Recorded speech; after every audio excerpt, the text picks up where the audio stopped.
Hi everybody, it's derailleur here. Today I'm going to be walking you through how to adjust your front derailleur.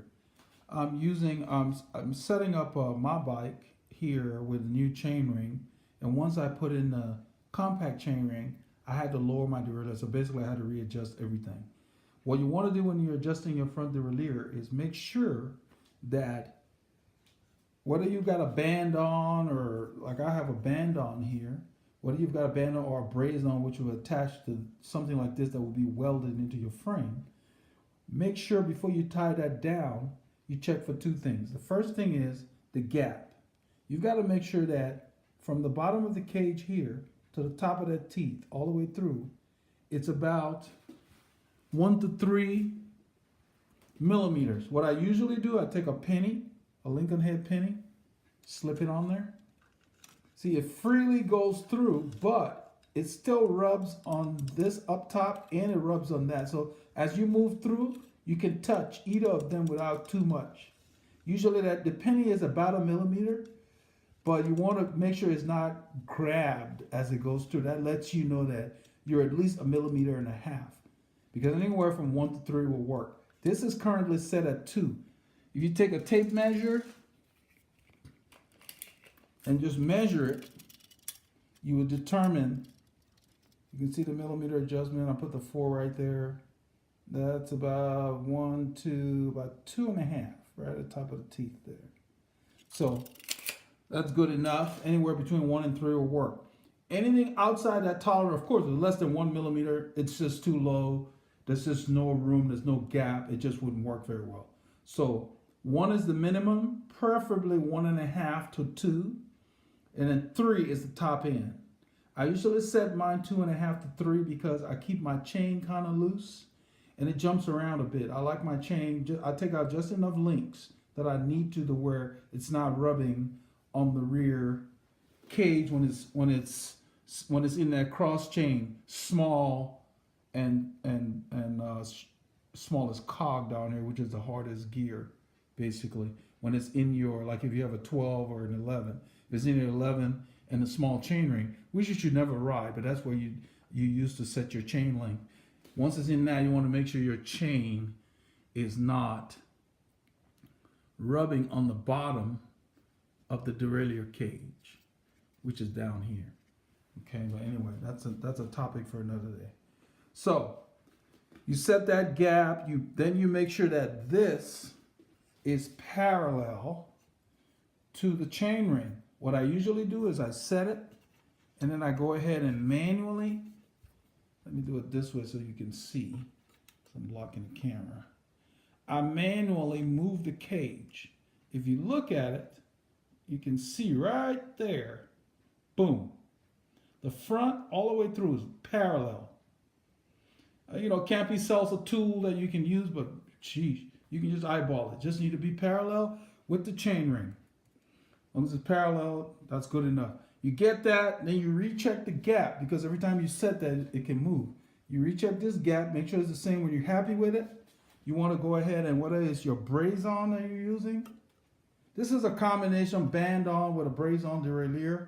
Campy sells a clamp that goes around the tube, and so it's a braze-on derailleur, but my bike did not have a braze-on on there. So I bought a clamp that works with the braze-on. That's why you see both of these attachments. So this braze-on derailleur is attached to a Campy clamp, band-on clamp, and the bolt for that is on this side. And for these bolts, I don't bother with torque wrenches. I just turn them until they don't go anymore. I don't clamp them down too much. It's actually on your frame. So yeah, you just turn them to where there's no movement with just using your thumb pressure. So basically you would hold the tool like this. When you're dealing with small bolts, I don't get too excited about torquing them unless I'm dealing with the chain rings and stuff like that. This thing does not move. So for the most part, you can see I'm using my index finger and my thumb. That's what I use for small bolts. If I strip a bolt doing this, then there's something wrong with the bolt, because really there's not a whole lot of torque I can generate there, or foot-pounds of pressure or whatever. So anyway, that's how you do little bolts. Even your bars and all of that, your seat post binder. Use your thumb and use your index finger, and don't use your whole hand. That's just too much. So it stopped, it's not moving. I'm happy with where everything is. You set all of that. That's already been checked. Once that's set, make sure this cable is loose. I just tuck the cable in there because it falls between the wheel. But make sure that cable is not tied. Okay? And the reason you want to do that is it's not tied because the first thing you want to do is set your limit screws. These are the two little screws you're looking at here. The one closer to the frame is the one on the inside limit. This is for the making sure that the chain does not fall as an outer limit off the big chain ring. So the first thing you do is when there's no cable connected, you set this. What I usually do is I screw it in until I hear a bit of a grind. Right now you hear nothing. So you continue to turn it. You turn that screw. I'm going to turn it about a quarter turn here. They come pretty close already. I don't know if you can hear that little, not bad. Actually, I'm turning some more. I want you to hear it and then I'll back it off. So I'm gonna turn. I push down so I don't strip my screw. You push down and then you turn. Put pressure on it because it's spring driven. You hear that? That little rub. You don't want that rub. You want 1 millimeter away from the inner cage of the derailleur. So I get to the rub, then I go back a quarter turn on the screw. You can look if it's a Phillips. You see right there, let me let this thing focus, right there. On the Phillips head, that line, I'm gonna bring this line over here. That's a quarter turn. Small, so a quarter turn. I'm going to push down for a quarter turn. It's easy with the Phillips because you can see the line. That's a quarter turn right there. You don't want to back it off too much because then your chain can fall off when you're shifting. So I've gone a quarter turn. Now listen, nothing. That's how you adjust your inner. On the outer, after you tighten the cable. So what I'm going to do now is I'm going to tighten this cable.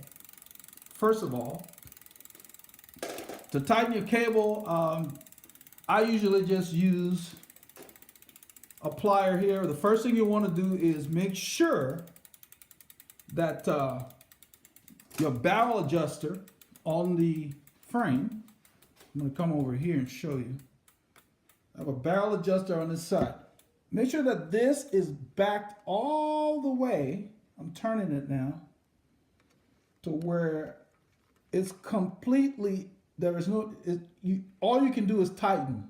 I go all the way down because since I'm not using any third hand tool or anything. If you're going to use a third hand tool, like a third hand brake tool some people use for this, I don't like to use that because it pulls the cable really too tight. So I'm just going to use a plier and I'm going to go ahead and just pull this guy and then tie it down with this bolt.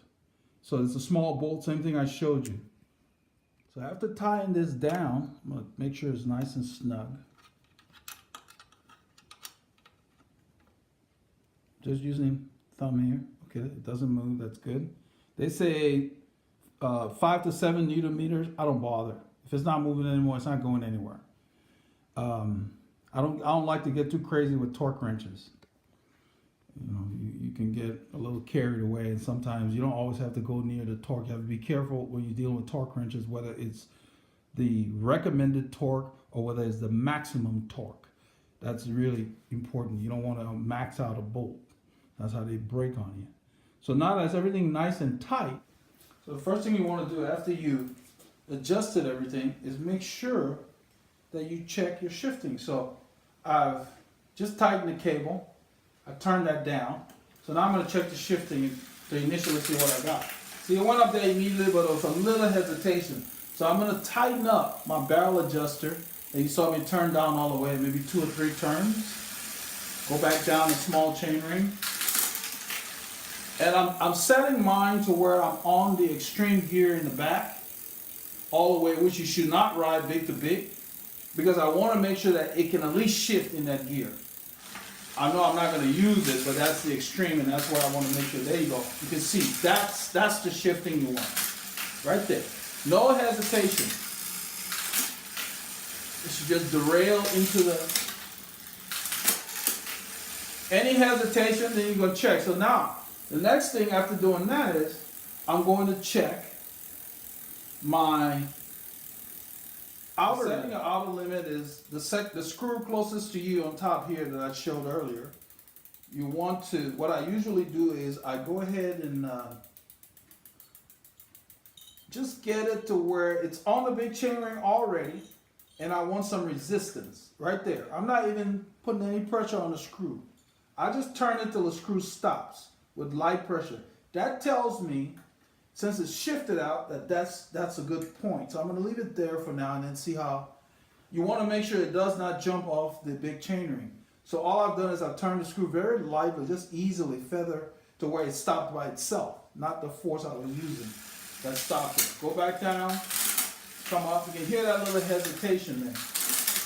Two things can cause the hesitation. The cable is not tight enough, or the outer limit is too far in.